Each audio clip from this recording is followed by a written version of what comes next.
अब परमात्मा से प्रार्थना करता हूँ, परमेश्वर इन महापुरुषों को भी सद्बुद्धि दो और अपनी प्यारी आत्माओं को भी सद्बुद्धि दो ताकि वो पहचान सके आपको।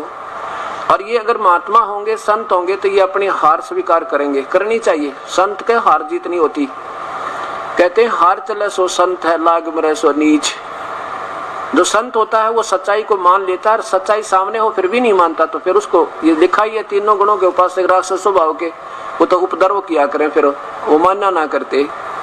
लेकिन मानना पड़ेगा क्योंकि अब जनता सियानी है, समझदार है, बुद्धिजीवी है। कोई बालक नहीं जिसने बढ़वा लेंगे हम, बतेरे दिन बहका लिया हमारे को, हमारे भूत बनवा दिए, पितर बनवा दिए। अब शास्त्र भी दुर्विध साधना करवा के क्या कहते हैं, श्राद्ध निकालो, और गीता मना करती है कि श्राद्ध मत निकालो, श्राद्ध निकालोगे तो भूत बनोगे। अब देखो, और अभी दिखाता हूं मैं ऋषि जी का, यानी ऋषि आसाराम जी के द्वारा श्राद्ध महिमा की कलम तोड़ लेखनी से। अब गीता जी के 9वें अध्याय का 25वां श्लोक आप देखिएगा, अध्याय नंबर 9 का और श्लोक नंबर 25। देवताओं के पूजने वाले देवताओं को प्राप्त होते हैं, पितरों के पूजने वाले पितर बन जाते हैं, उनके पास चले जाते हैं, और भूत पूजने वाले भूतों के पास जाते हैं, भूतों को प्राप्त होते हैं, और मेरा पूजन करने वाला मुझे ही प्राप्त होते हैं। अब देखना, भगवान तो कहता है कि श्राद्ध मत निकालो, पितर मत पूजो, और ऐसा करोगे तो तुम पितर बनोगे, भूत बन जाओगे, ब्रह्मा विष्णु महेश की पूजा करोगे, अन्य देवता की तो उन्हीं के लोक में पहुंचोगे, क्षणिक सुख पाकर फिर जन्म मृत्यु में लगे रहोगे। और अपनी भी कहता है कि मेरी भी वैसे तो अनुत्तम है, क्योंकि ये ज्ञान दे रहे हैं तो सच बता रहे हैं, मेरी भी अनुत्तम गति है, ब्रह्म तक की साधना भी। तो उसके लिए उस परमात्मा की भक्ति करो, संकेत दिया है कि उस भगवान की भक्ति करो। तो यहाँ भगवान खुद मना करते हैं, ब्रह्म के देवताओं की पूजा करने वाले वह भी मूर्ख बता दिए, और पितर श्राद्ध काटने वाले ये पितर बन जाएंगे, भूत बनेंगे। पितर एक सुपीरियर क्वालिटी के भूत होते हैं, इन तो थोड़े से ऊपर हैं, वह भी भूत यानी प्रेत हैं वह। और वो बने क्यों, कैसे, इन्हीं ऐसे महापुरुषों के द्वारा मार्गदर्शन पाकर उन्हें गलत साधना की, भूत बन गए। आपको प्रमाण देता हूं। अब ये क्या, इन्होंने क्या अटकल लड़ाई है कि बराह पुराण, मार्कंडेय पुराण, उसमें ऐसा लिखा है भूत पूजो। अरे कमाल की बात है। देखो, वे गीता जो है ये भगवान ब्रह्म का के द्वारा दिया हुआ एक संविधान है, एक राजा का संविधान होता जैसे हमारे हिंदुस्तान का संविधान है। और इस संविधान में जो धारा लगी है कि ऐसा नहीं करना, ऐसा करना, उसको कोई तोड़ता है तो उसको, जैसे कोई लिखा है इसमें कि यदि कोई किसी की हत्या कर देगा तो उसकी 302 की धारा लगेगी और फांसी की सजा हुए। अब ये तो भगवान का यानी राजा का आदेश है। अब यह उदाहरण देना पड़ेगा कि एक व्यक्ति का गांव में एक दरोगा दोस्त था, SHO। उसने जाकर SHO से प्रार्थना की कि दरोगा जी, एक मेरा पड़ोसी है, बहुत दुखी करे, शराब पी कर नंगा नाचे, कुआ गाली दे, बोलने तो सर फोड़ न हो जा, अब क्या करूं, मेरे तक नाक में दम कर रखा है। दरोगा जी ने आदेश दे दिया कि मार लठ, उसका माप देख लूंगा।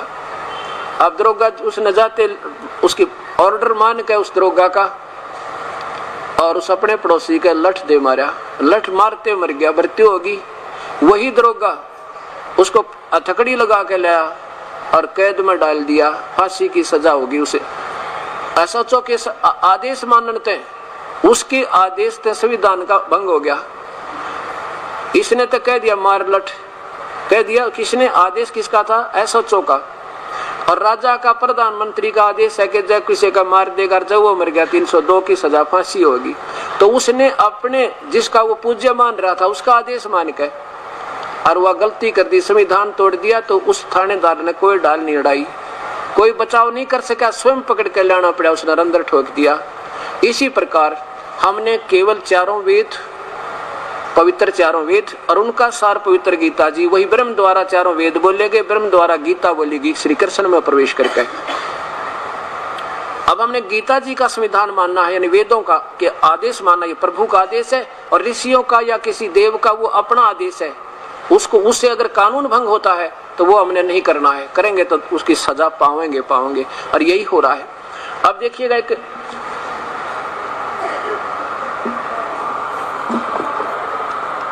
ऋषि थे, मार्कंडेय पुराण में आपको दिखाता हूं। एक रुचि नाम के ऋषि थे, रुचि नाम के, और उन्होंने वेदों को पढ़ा। वेदों में लिखा कि ब्रह्मा विष्णु महेश तीनों गुणों की पूजा मूर्ख और राक्षस लोग करें, राक्षस बन जाना उनका, और श्राद्ध श्रुद्ध नहीं निकालने चाहिए, वेद मना करें। उन्होंने चलो जितना सोचा था एक ब्रह्म साधना पर लग गए, अपनी सोच से शास्त्रों वेदों को समझ गए। तो जब हो गया 40 वर्ष की उम्र का रुचि ऋषि, उसके पिछले 4 जो है ना पितर दिखाई दिए, 4 पितर। वो कहने लगे, बेटा रुचि, तूने विवाह क्यों नहीं किया? उसने शादी भी नहीं करवाई, और विवाह तो भाई करना चाहिए था तुझे बेटा। विवाह करके ना क्या करे कि देखो देवताओं की पूजा करे, श्राद्ध निकाले, पितरों की पूजा करने से, भूतों की पूजा करने से वो बड़े अच्छे पुण्य में लोकों में चला जाता है। और भगवान कहे तो मूर्ख, ऐसा करना नहीं चाहिए। और वो अपने वंशज को उस गलत साधना के लिए फोर्स कर रहे हैं, दबाव दे रहे हैं, क्योंकि पहले वो गलत साधना करके आप भूत बन गए, और अब अपने पुत्र को प्रेरणावश कर रहे हैं कि तो भी ब्याह करवा, हमारे श्राद्ध निकाल। अब रुचि कहने लगा, है पितर महो, वेद में तो इन श्राद्ध निकालने को मूर्खों की पूजा लिखा है, कर्मकांड को अविद्या कहा है, मूर्खता कहा है, फिर आप मुझे क्यों लगा रहे हो इसे कर्म में? और पितर भी हाँ भरते हैं, हाँ बेटा ये तो बिल्कुल सही है कि वेद में कर्म को, इस कर्म कांड को, इस कर्म को, श्राद्ध श्रुद्ध को यानी बिल्कुल अविद्या कहा है, इसमें तनिक भी मिथ्या नहीं है। फिर क्या कहते हैं, फिर भी पितर यूं कर देते हैं, पितर पुत्र दे देते हैं, पितर फलाना कर देते हैं, आप भूखे भरे बता क्या कर देते हैं ये। और क्या अब देखो वो स्वयं तो भूत बन गए। और आज आपने कोई आपके पिछले 4 दिख जा, दादा परदादा पिताजी, आपका कर्जा पट जा, और सब संविधान तोड़ कर उनकी हाँ भर लोगे, अच्छा जी आपको कैसे कर लेंगे? तो बताइए, काल का चाल है। और वो हमने बिल्कुल नहीं करना, दादा दिखे चाहे परदादा दिखे भाई, अब कोई सहारा उनसे नहीं मिल सकता, ये हमारी भी भक्ति भंग हो जाएगी, और वो तो बेचारे दुखी, फिर भी पाना ही पाना है, और फिर हम भी नरक में जाएंगे। अब रुचि के साथ ये बना। अब देखिए, गीता प्रेस गोरखपुर से प्रकाशित ये मार्कंडेय और ब्रह्म प्राणांक कल्याण संक्षिप्त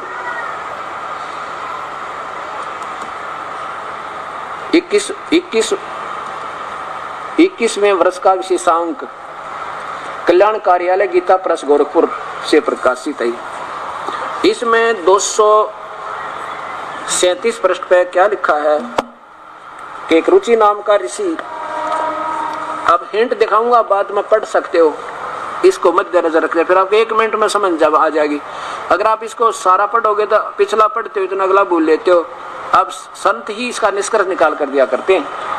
अब ये क्या लिखा है, यहाँ देखो, इधर रुच्य मुनि की उत्पत्ति कथा, यहाँ देखना, मार्कंडेय जी कह रहे हैं। फिर के पितर क्या बोले, यहाँ देखो, पितर बोले, विवाह स्वर्ग और अपवर्ग का रुचि से कहा, हेतु होने के कारण एक पुण्यमय कार्य है, उसे तूने क्यों नहीं किया? अपने पुत्र से कह रहे, रुचि से। ग्रस्त पुरुष समस्त देवताओं, पितरों, ऋषियों और अतिथियों की पूजा करके पुण्यमय लोकों को प्राप्त होते हैं, और वह स्वाहा के उच्चारण से देवताओं को, शब्दा उच्चारण शब्द से पितरों को, तथा अन्न दान बलि देवादि भूत आदि से भूत आदि प्राणियों एवं अतिथियों को उनका भाग समर्पित करता है। बेटा हम ऐसा मानते हैं। यहाँ देखो, अब यहाँ ज्यादा ना लेकर ये देखिएगा, बस ये देखो, ये रुचि ऋषि है, और इसको ये 4 पिछले भूत दिखाई देंगे, अपने पिताजी, दादाजी, परदादाजी, तीसरा दादाजी। अब इनसे डरता है, कह तो रहा सच्चाई, क्योंकि इसने वेद पढ़ रखे। अब ये क्या कहते, नीचे देखो, रुचि बोला, रुचि ने पूछा, पितर महो, वेद में कर्म मार्ग को अविद्या कहा गया है, ये तो मूर्खों के काम बताया, अन्य देवता और ईश्वर श्रुद्ध निकालना, भूत पूजना, फिर क्यों आप लोग मुझे उस मार्ग में लगाते हैं? पितर बोले, यह सत्य है कि कर्म को अविद्या ही कहा गया है, इसमें तनिक भी मिथ्या नहीं है। और फिर भी इतना तो निश्चित है कि उस विद्या की प्राप्ति में कर्म ही कारण है। विहित कर्म का पालन न करने से अधम मनुष्य संयम करते हैं, फलाना करते हैं। बताओ, वो थानेदार वाला आदेश दे रहे हैं अब इसको।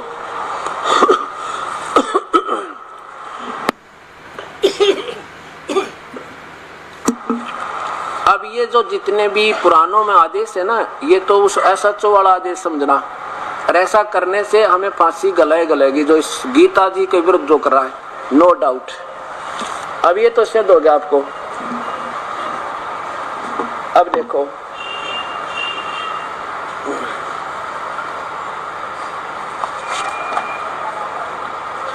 ये श्राद्ध महिमा श्री आसाराम जी द्वारा विशेष बड़ी ठोक ठोक के लिखी है। इन महापुरुषों ने तो ये ऐसा जाना है कि दुनिया राज्य होनी चाहिए, तुम्हारी जनसंख्या सामने ज्यादा हो, तुम्हारी प्रभुता बनी रहे। बोले आदमियों, आप भी 2 दिन के मेहमान फिर मरोगे किधर नरक में पड़ गए। बरहा पुराण, बरहा वायु पुराण, मनुस्मृति, महाभारत पर आधारित एवं कुछ पूज्यपात संत श्री आसाराम जी बापू के सत्संग वचन से। अब इन केवल इन पुराणों का आश्रय लिया मनुस्मृति, और ये गीता के विरुद्ध है, क्योंकि ऐसा सच्चो वाला आदेश है, तो ये इनको डबो का मानेगा। अब यहाँ देखो,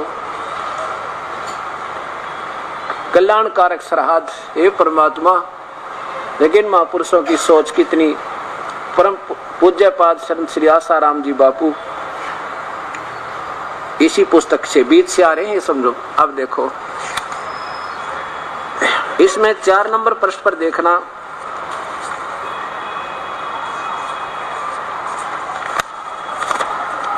श्राद्ध महिमा। और यहां देखो, इसके ये 3 नंबर है, ये चौथा देखो 4 नंबर। इससे पितृ एवं पितृलोक को मानकर उसका लाभ उठाना चाहिए तथा श्राद्ध करना चाहिए।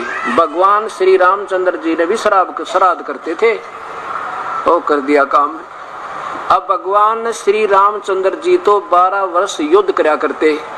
अब जैसे पितर कह रहे थे मार्कंडेय पुराण में कि तू ब्याह करवा ले, और ब्याह कराए बिना उस स्त्री करेगी जो है ना, स्त्री तेरे पास नहीं होगी तो हमारे कुछ नहीं कर सकता।